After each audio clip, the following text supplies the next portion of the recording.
right, so this is 1 year later of cloth diapering.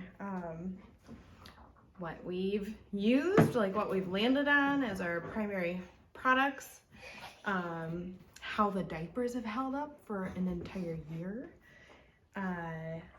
like functionality, and some hiccups we've had along the way, but mostly like what we've used and how it all went. Oh wait, come back here. I've got a little assistant. So first, we are into the size 2 diapers, and the Esembly diapers have held up beautifully. Not a single one started like unraveling. We've never had issues with any snaps.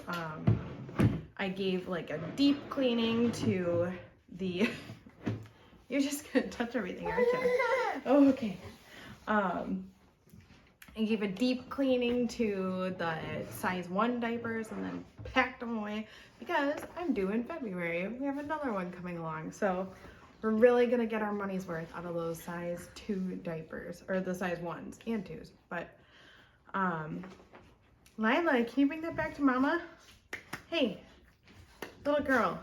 Okay, guess we're not using that at the moment. Anyway, this is a size 2 diaper. And again, they're stained, but that's just life. They've held up beautifully. The inners and outers never lost their waterproofness. Dogs, knock it off.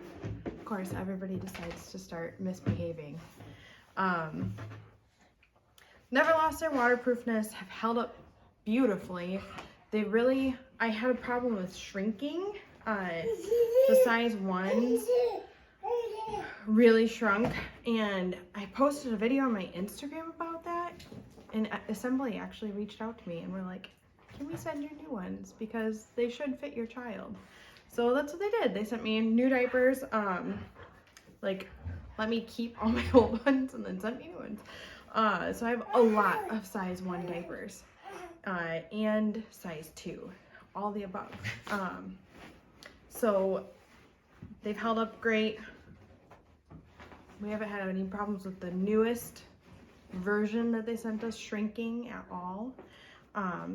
Somebody asked in my last video what the washing process looks like, and they give you like a magnet, and it outlines exactly like, and that's what I follow. Like you do a really hot, your shortest wash, followed by, I do like lukewarm water, the warm wash, and the longest setting.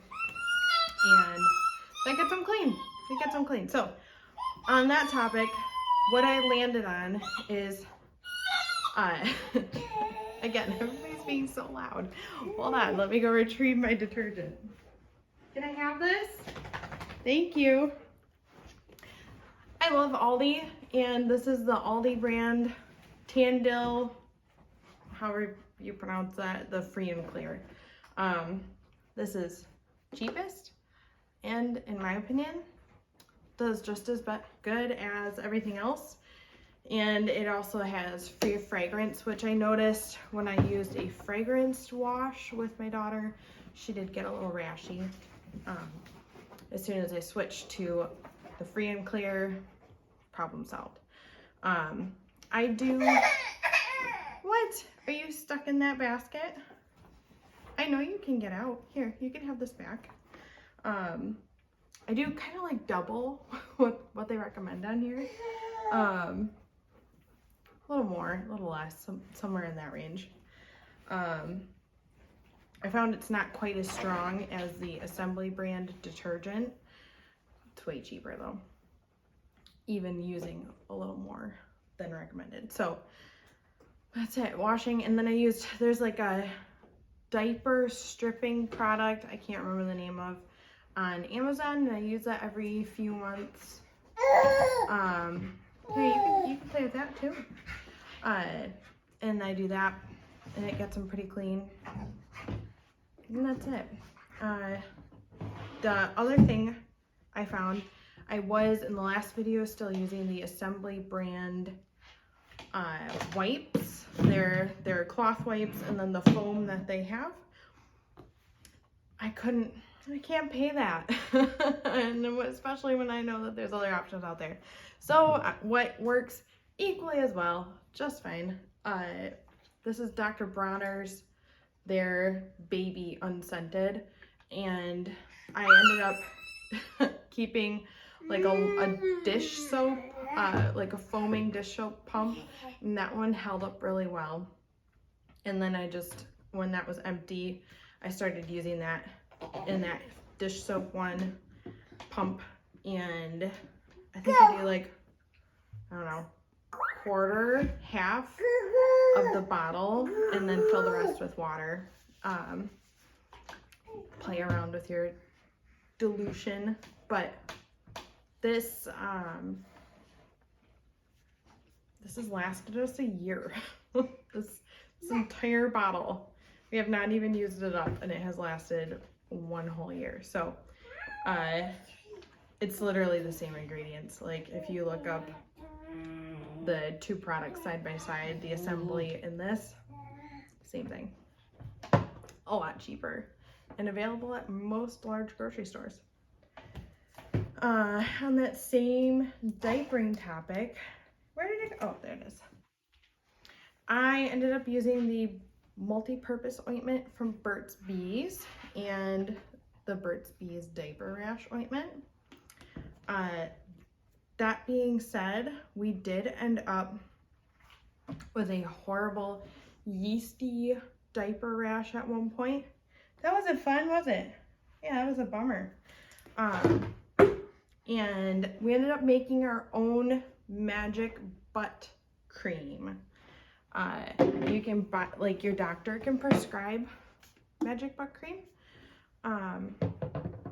but most insurances don't cover it. So good old Google, you can find just about anything, and you can make it yourself. And I keep it in a little jar, and you have to stir it every once in a while because it starts separating. But I can try to find that link. Then yeah, that's it. That's the product. So in total honesty and being transparent, we only cloth diapered for like 10 months, a little less than 10 months, because we sold our house and we had our house on the market and people walking through our house, and it was just too crazy. Gotta be honest, like too much work to be cloth diapering and trying to keep up the house at like a pristine level. And then people like to say that cloth diapering, thank you, doesn't have a smell. It totally has a smell. Like, it's not horrible if you use like the right kind of bags and wash them like every couple of days. But there's definitely an odor. And I just didn't want that while people were walking through our house and potentially buying it. So we kind of stopped cloth diapering at that point. And then after we sold our house, we are now living in an apartment while we look for another house. And we have a community shared washer and dryer room. And I just feel kind of weird about taking my like baby's dirty diapers and doing them in the communal laundry room. I don't know, like I probably could, but I don't know. We're just using disposable diapers. Again, Aldi brand disposable diapers. It is what it is. It's the season we're in. Another little caveat with that. I'm having a baby in February, beginning of February, and I do plan to cloth diaper because newborns. What you doing with that? Here. Can you put this away for me? Can you put this away? Here. Newborn cloth diapers, like their poops are really liquidy and runny, and there's not much to them because they're drinking only formula or only breast milk. So I don't feel as weird about putting through the washer and dryer, just because they come out really clean, and I don't like have to worry about like food particles, to put it nicely. With our 1-year-old, like she mostly eats solid food at this point. Like she's eating what we're eating, and her poops can be really solid, which if that was like that all the time and you could just kind of roll them into the toilet and call it good, that'd be one thing, but sometimes they're not always. And then it's just gross. Like I don't want to do it. But if we had our own washer and dryer, that would be a completely different story, and we would be cloth diapering. Since it's a community space, we are not cloth diapering at this very moment. Again, when baby comes, because it's less gross, I probably will cloth diaper. And for sure, when we get into our own home again, I plan to start cloth diapering again. So those are the products we're using, and like I love the Esembly stuff. It's great. It's good quality. I'm not weirded out by any of the ingredients. We never really had a problem with any of it. It's just expensive. And if you're trying to cloth diaper, that is a beautiful song, Lila. That's beautiful. If you're trying to save money, that's not the way to go. So like all in all, we did make our money back, I guess you could say, on the cloth diapers. I looked into wipes, diapers, cost of washing, cost of soap and detergent, all that stuff, and kind of figured how much it would cost, how long we would have to cloth diaper in order to recoup how much we spent on all the Esembly products. And it was about 7 months that we would have to cloth diaper to make all that back. That's what we did. So hey, at least we made it that long. And again, I totally would still be cloth diapering. Functionality wise, something I want to point out. Cloth diapers do not have to be super tight in order to hold everything in. Like there's elastic on the back of these that kind of holds any. We never had a single blowout that I can remember with a cloth diaper. Girlfriend over here, it happens like 3 mornings out of 4. If she wakes up with a poopy diaper, you better believe it is all up and everywhere. So we had like a problem with chafing. It was a little just getting like red and irritated, and you could clearly tell it was like chafing from the diapers. And what I discovered was, I was thinking like if I snap it on tight, that'll hold everything in, right? But actually I could do it fairly loose, and it would still, we would have no problems, no leaking, and then the chafing went away, just like that. So if you do use cloth diapers and you're experiencing chafing, loosen everything up a bit and see what happens, because that really helped us.